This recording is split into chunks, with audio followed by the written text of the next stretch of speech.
기도하겠습니다. 주님, 참 주께서 우리의 갈 길을 밝히 보여주십니다.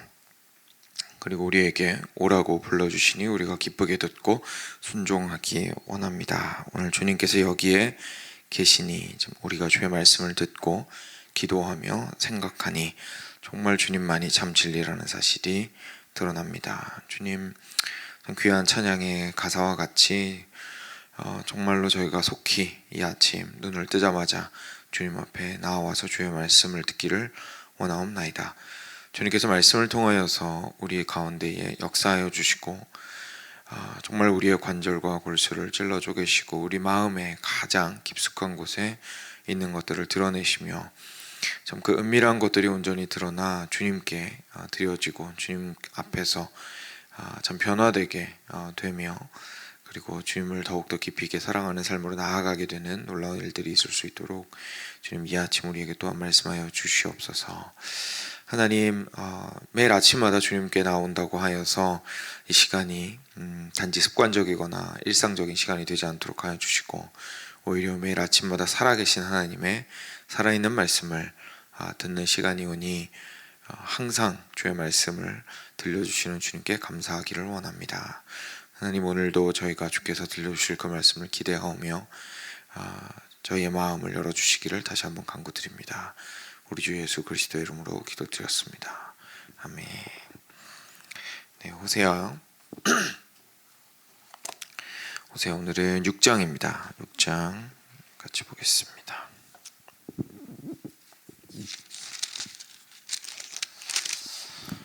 네, 이게 한 장 안에 절수가 별로 없다 보니까 하루에 한 장씩 쭉쭉 나가는데요. 오늘은 6장입니다. 같이 교독하겠습니다. 제가 먼저 한 절 읽고 성도님들 한 절 읽어주시기 바랍니다. 오라 우리가 여호와께로 돌아가자. 여호와께서 우리를 찢으셨으나 도로낫게 하실 것이요 우리를 치셨으나 싸매어 주실 것임이라. 여호와께서 이틀 후에 우리를 살리시며 셋째 날에 우리를 일으키시리이다. 우리가 그의 앞에서 살리라. 그러므로 우리가 여호와를 알자. 힘써 여호와를 알자. 그의 나타나심은 새벽빛같이 어김없나니 비와 같이 땅을 적시는 늦은 비와 같이 우리에게 임하시리라 하니라.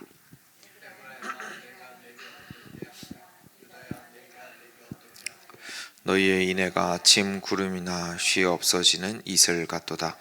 그러므로 내가 선지자들로 그들을 치고 내 입의 말로 그들을 죽였노니 내 심판은 빛처럼 나오느니라. 나는 인애를 원하고 제사를 원하지 아니하며 번제보다 하나님을 아는 것을 원하노라. 그들은 아담처럼 언약을 어기고 거기에서 나를 반역하였느니라. 길르앗은 악을 행하는 자의 고울이라. 피 발자국으로 가득 찼도다.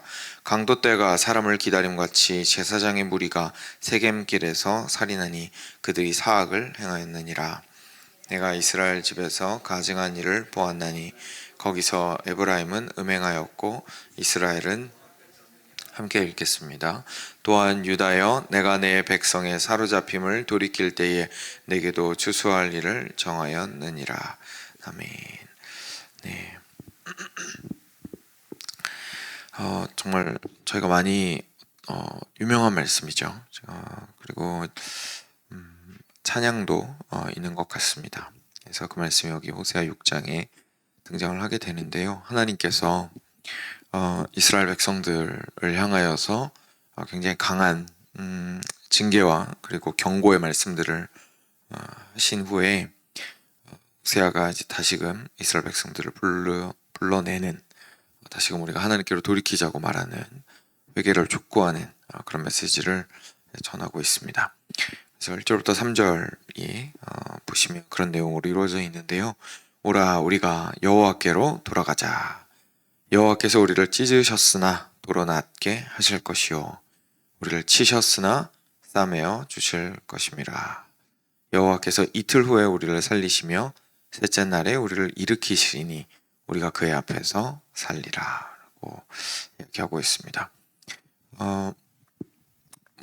이 자체는 이해하기가 어렵지가 않습니다. 그렇죠? 죄를 지은 다음에 실제로 자신들이 지금 현재 고통과 고난 가운데 있는 이유, 나라가 멸망하게 되고 그리고 어려움 가운데 있는 이유는 결국은 하나님 앞에서 자신들이 죄를 지어서 그렇게 된 것이기 때문에 하나님이 치셨다라고 밖에는 이제 말할 길이 없었던 거죠. 그래서 하나님이 치셨습니다. 그리고 하나님이 찢으셨습니다라고 이제 고백은 하는데, 근데 저희도 저희 자신을 돌이켜 보면 참 사람 마음이 신기한 게 이렇게 사랑하는 사람이나 뭐 또는 내가 정말 소중하게 생각하는 사람이나 그런 사람과 관계를 잘 하면서 지내다가 잘못은 내가 있어요. 분명히 내가 상처를 준 사람이고 아니면 내가 잘못을 저지른 사람이에요. 그런데 상대방을 향해서 내가 잘못했지만 굉장히 복합적인 감정들이 많이 생깁니다. 그쵸? 그냥 단순하게 내가 잘못했으니까 가서 용서 빌어야지 이렇게 아주 직선적으로 생각을 저희가 하는 게 아니고 저희 마음 가운데 다양한 마음들이 많이 생기죠. 그 중에 하나는 부끄러워서 사실 못 가는 것도 있는 것 같습니다. 그죠? 같이 그 관계를 회복을 해야 되는데 가서 그 관계를 다시 회복하기가 분명히 내가 잘못했지만 영 어색하고 그리고 부끄럽고 수치스럽게 느껴지는 부분들이 있는 거죠. 그러다 보니까 싫은 건 아닌데 점점 거리가 멀어져요. 그런 경우도 있고요. 또 어떤 경우는 잘못한 거 알면서도 이제 뭐 우기는 경우가 있을 수도 있겠죠. 그게 제일 좀 나쁜 경우가 아닐까 싶지만, 근데 그럴 수도 있습니다. 우리가 죄인들이라 이렇게 분명히 객관적으로 봐서는 내가 잘못했는데 나도 그럴 수밖에 없는 그럴 만한 이유가 있었어 이렇게 가는 거죠. 근데 너라고 해서 내가 그렇게 했다고 해서 너까지 똑같이 그러면 되냐? 이제 이렇게 되는 거죠. 그래서 그런 마음으로 저희가 조금씩 멀어지게 될 수도 있고요. 또는 잘못을 한 건 알지만 용서를 구하는 것도 사실 다른 문제죠. 그래서 그것이 자존심이 허락하지 않거나 아니면 두렵거나 뭐 여러 가지 문제가 있을 수도 있을 겁니다. 또는 너무 높은 사람이라면 실제로 내가 지금 모른 척하고 그동안 살아가면 어느 정도의 관계는 유지가 계속 될 것 같은데 이게 진짜로 가서 내가 내 잘못을 인정하게 되면 그래 거봐 내가 그럴 줄 알았어 라고 하면서 오히려 거기서 관계가 끊어질 수도 있잖아요. 그게 사실 저희가 솔직하기 힘든 이유 중에 하나지 않습니까? 그러니까 그럴 수도 있는 거죠. 이렇게 가까이 나아가고 싶은데 정작 인정하면 오히려 더 관계가 끊어질 것 같은 그런 두려움에 관계를 유지하려고 숨기거나 이제 없는 일처럼 그냥 생각하면서 지내는 경우도 있을 수도 있습니다. 저희가 이렇게 분명히 우리가 잘못했는데도 불구하고 복합적인 감정을 가질 수 있는 게 사람인 것 같은데요. 이게 안타까운 게 하나님에게도 사실 그럴 수가 있다는 거죠. 분명히 하나님께서는 세상에 존재하는 그 어떤 것보다도 크신 분이시고 그리고 당신의 아들을 우리에게 주셔서 우리에게 용서의 길을 열어주셨고 그런 분이라는 거 우리가 잘 알고 있음에도 불구하고 은혜를 계속해서 기억하면서 살아가는 것 그리고 그 은혜를 용서하심의 은혜라고 기억하면서 살아가는 것이 생각보다 쉽지가 않습니다.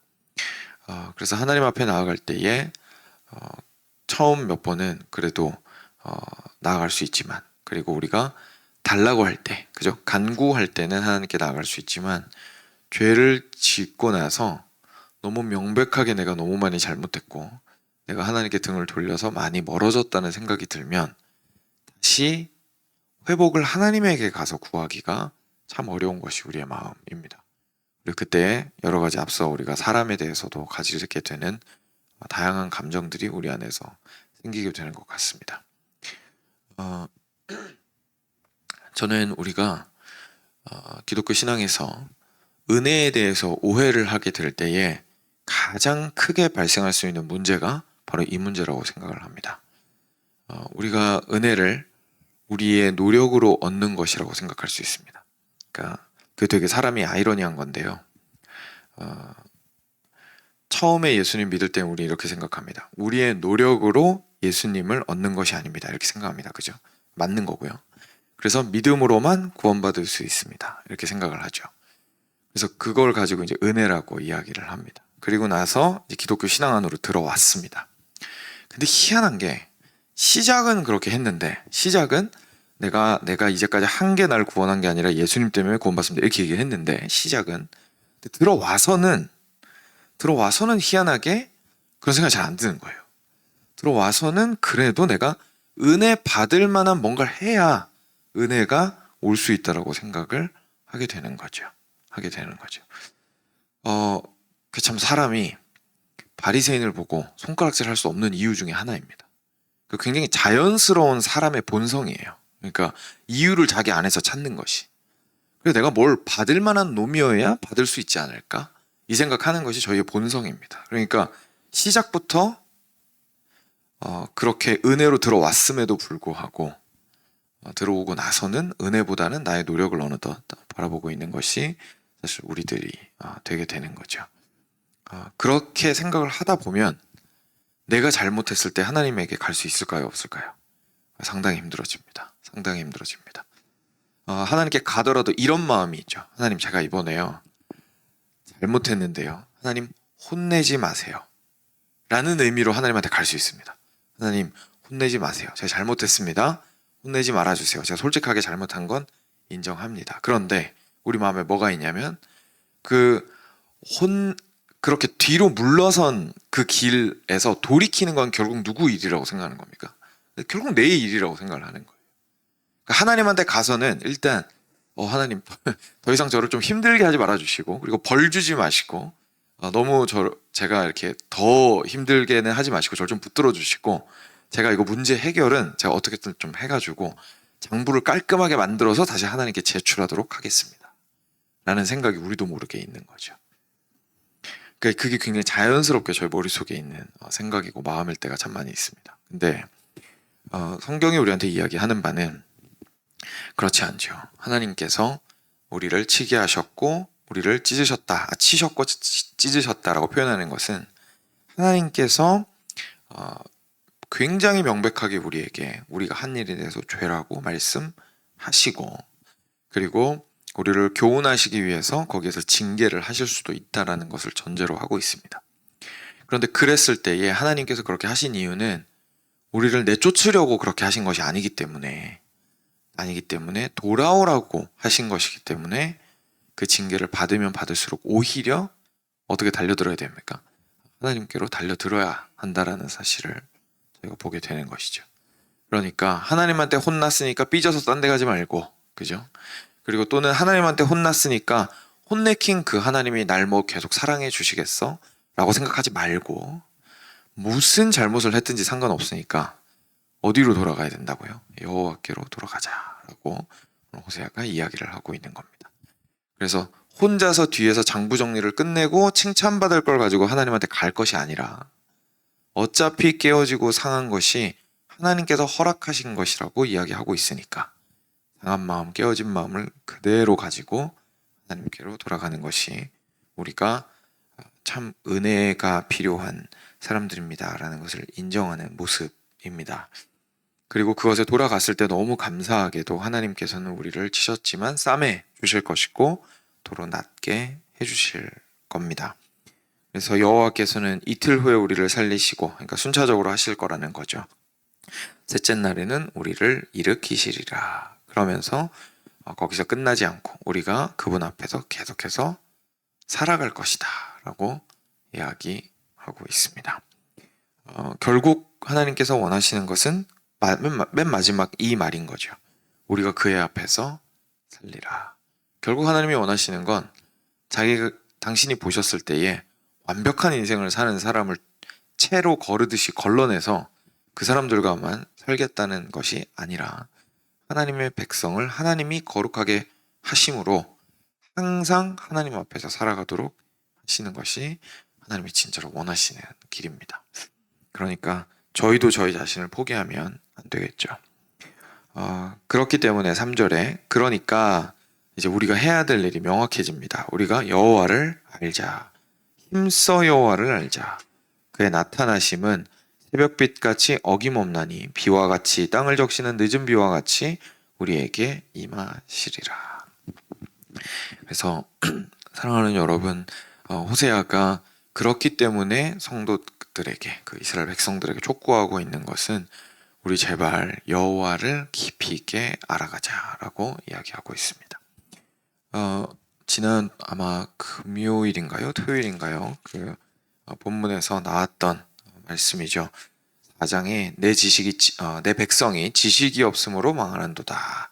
내가 지식을 버렸으니 나도 너를 버려 내 제사장이 되지 못하게 할 것이요 내가 내 하나님의 율법을 잊었으니 나도 내 자녀들을 잊어버리리라 라고 하나님께서 말씀하셨는데, 이 백성이 그 마음이 하나님을 의뢰하고 신뢰하지 못하고, 그리고 우상숭배의 유혹으로부터 이겨내지 못하고 하나님을 사랑하지 못하는 이유는 결국 여호와 하나님을 알지 못했기 때문이었습니다.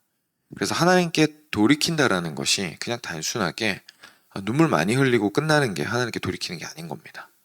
그건 이제 시작이죠. 눈물을 흘리고 가슴을 깨뜨리고 하는 것은 시작입니다.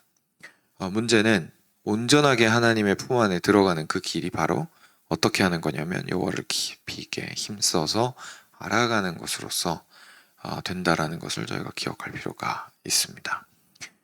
이 사실은 저희의 인생이 영원하다는 사실을 기억해 본다면 육신의 나이랑 상관이 없습니다. 그죠? 육신의 나이랑 상관이 없습니다. 세상에서 배우는 학문이라는 것은 보통 사실 고등학교 정도까지만 나와도 어느 정도는 사람들이 타이틀을 보니까 그런 거지, 사람이 성장하는 수준으로 생각을 해본다면 사실 고등학교 정도까지만 배워도 먹고 사는데 크게 문제는 없죠. 그리고 나서 대학교에 가서 이제 전문적인 지식들을 배우게 되고, 또는 그 이후에 전문적인 루트를 타서 지식을 배우게 되고 하게 되는데, 지금 현재 우리가 살고 있는 시대에서는 고등학교 내지는 대학교 정도만 나오면 일단은 평균적으로 이제 살아갈 수 있는 지식을 가지고 있더라고 문제없이 이야기할 수 있고, 그러다 보니까 그 이후에 저희가 살아가는 데 있어서 사실 물론 막 압박이 있기 때문에 공부를 하기는 해야겠지만 왠지 그냥 거기에서 공부가 끝났다고 생각을 할 수가 있겠죠. 20대 초반까지 공부하는 거고 그 다음은 열심히 돈 벌면서 사는 거다, 이렇게 생각을 할 수가 있습니다. 근데 신앙은 그렇지 않습니다. 사실 세상도 이제는 더 이상 그렇진 않지만 신앙은 더더욱 그렇지 않습니다. 왜냐하면 우리의 목적 자체가 무한하신 하나님을 아는 데 있기 때문에 그렇습니다. 그리고 하나님을 알 때에 하나님을 더 사랑하게 되고, 그리고 하나님을 사랑할 때에 비로소 우리의 삶이 우리가 말하는 참 제자다운 삶, 참 그리스도인다운 삶으로 변해갈 수 있기 때문에 그렇습니다. 그래서 정말 저희가 계속해서 힘들어지고 좀 쇠하여져 가고, 내가 나이가 들어서 시간이 없어서 아파서 여러 가지 이유들을 저희가 이야기할 수 있지만, 사실 하나님을 알아가는 것에 있어서는 절대로 놓으면 안 되는 것 같습니다. 그러니까 건강하고 정말 에너지가 넘칠 때만큼 하기는 힘들겠지만 그래도 그걸 포기해서는 안 되는 것 같고, 그냥 시간이 지나면 더 배울 것은 아니다라고 생각할 것은 아닌 것 같습니다. 왜냐하면 다시 한번 말씀드리지만 우리가 알고자 하는 분은 하나님이시고, 그리고 우리는 그 하나님 앞에서 지속적으로 변화해 가야 하는 사람들이기 때문에 그렇습니다. 그래서 오늘 말씀이 우리에게 보여주시는 여호와를 알라라고 하시는 그 말씀을 저희가 좀 진지하게 듣기를 원합니다. 그리고 우리 큰 위로가 되는 것은 그 하반절에 있는 내용처럼 여호와는 반드시 나타나신다는 것입니다. 그러니까 우리가 하나님을 힘써서 알고자 할 때에 하나님은 반드시 나타나십니다.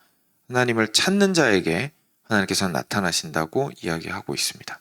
그래서 힘써서 찾으라고 이야기하고 있죠.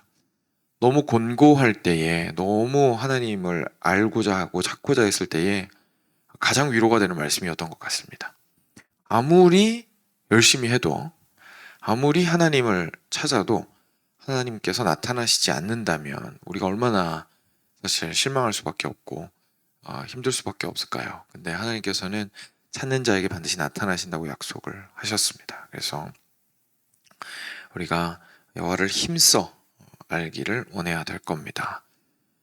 그래서 이것을 앞에서 저희가 살펴보았던 은혜랑 좀 종합을 해서 생각을 해보자면요, 우리가 말씀드렸다시피 오해하는 것 중에 하나가 예수님 품 안에 들어온 이후에, 그리스도인이 된 이후에 참 희한하게도 은혜로 계속 살아야 되는데 은혜도 마치 내가 뭔가를 해서 얻어내야 되는 것처럼 생각하게 된다고 말씀을 드렸습니다. 근데 여기에는 오해가 있습니다.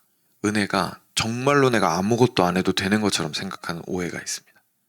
그러니까 은혜가 정말 내가 가만히 있으면, 실제 인생을 그냥 가만히 있으면 쏟아지는 것이 은혜라고 생각할 수 있습니다. 근데 방금 3절 말씀이 뭐라고 얘기합니까? 힘써 여호와를 알자라고 이야기합니다. 다시 말해서 이겁니다.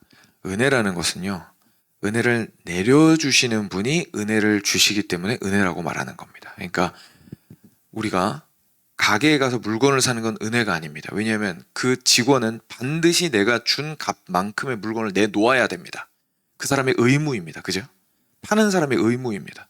내가 돈을 냈는데 받고 나서 생각 좀 해보고 마음에 들면 주고 마음에 안 들면 안 주고 이러면 안 되죠. 거래라는 것은 내가 돈을 냈으면 무조건 그쪽도 의무가 있는 겁니다. 물건을 내놓아야 하는, 서비스나 물건을 내놓아야 하는. 은혜는 그런 것이 아니라는 얘기입니다. 그런데 은혜를 얻기 위해서 우리가 아무것도 안 해도 되느냐는 아닌 거죠. 은혜의 자리로 나아가는 것은 우리가 해야 될 일이고, 그 은혜의 자리라는 것이 우리가 보통 이제 예배의 자리 이렇게 표현을 하곤 하는데, 조금 더 정확하게 말하자면, 본질적으로 얘기하자면 여호와를 힘써 아는 것이 바로 은혜의 자리인 것입니다. 그래서 우리가 여호와를 힘써 알아가는 데에는 우리의 시간과 에너지를, 노력을 실제로 들여야 되는 거죠. 그런데 그것이 우리의 노력으로 받는 은혜가 아닌 이유는 우리가 힘써 여호와를 알게 되었다고 해서 하나님께서 주시는 그 은혜가 마치 내 노동의 대가로 주신 것은 아니란 뜻입니다. 하나님께서는 여호와를 알아가는 가운데에 큰 은혜를 우리에게 부어주기로 작정하시고 우리에게 은혜를 허락하신다라는 얘기이죠. 그래서 우리가 어떤 마음으로 무엇을 해야 하는지가 조금 선명해집니다. 우리가 하나님의 은혜를 구하는 마음으로 여호와를 깊이 있게 알아가기를 힘써야 하는 것이 우리에게 주어진 책임이라는 것을 제가 다시 한번 보게 됩니다. 뒤에서 이어지는 부분은요, 오늘 방금 보았던 1절부터 3절까지 말씀과는 조금 다른 내용인데, 여기에서는 초반 부분만 잠깐 보고 오늘 기도하도록 하겠습니다. 4절에 에브라임아 내가 내게 어떻게 하랴, 유다야 내가 내게 어떻게 하랴 라고 나오는데요. 에브라임은 북이스라엘입니다. 그래서 에브라임, 북이스라엘을 이야기하는 거고요. 북이스라엘아 내가 내게 어떻게 하랴, 남유다야 내가 내게 어떻게 하랴. 왜 그러시냐면 너희의 인애가, 너희의 사랑이 아침 구름이나 쉬 없어지는 이슬 같도다. 그러니까 더 이상, 쉽게 말해서 앞에 말씀이랑 연결해 보자면 하나님을 더 이상 알고자 하지 않는다. 그리고 조금 알고자 했다가 한 발짝 내딛었다가 금세 그냥 사라져 없어져 버린다 라고 이야기하시는 거죠. 그러므로 내가 선지자들로 그들을 치고 내 입의 말로 그들을 죽였노니 내 심판은 빛처럼 나오느니라. 나는 인애를 원하고 제사를 원하지 아니하며 번제보다 하나님을 아는 것을 원하노라 라고 말씀하십니다. 그래서 실제로 하나님을 아는 것과 하나님을 사랑하는 것은 둘이 아니라 하나입니다.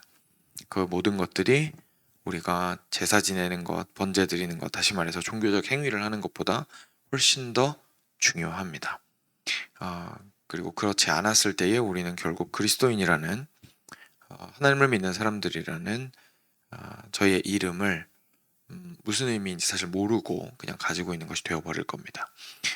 사랑하는 여러분, 말씀을 마치면서 저희가 기억했으면 좋겠습니다. 정말 가장 중요한 것은 하나님을 힘써 알아가고 그리고 하나님을 깊이 있게 사랑하는 것입니다. 그리고 그랬을 때에 우리는 온전히 주께 돌아갔을 때에서만 비로소 참된 회복이 우리 가운데 있고, 오늘 말씀 2절이었나요? 거기서 나왔던 것처럼 하나님 앞에서 항상 살아가게 될 것이라는 것을 저희가 기억했으면 좋겠습니다. 같이 주님께 들으신 말씀 기억하시면서 기도로 나아가도록 하겠습니다. 같이 기도하겠습니다.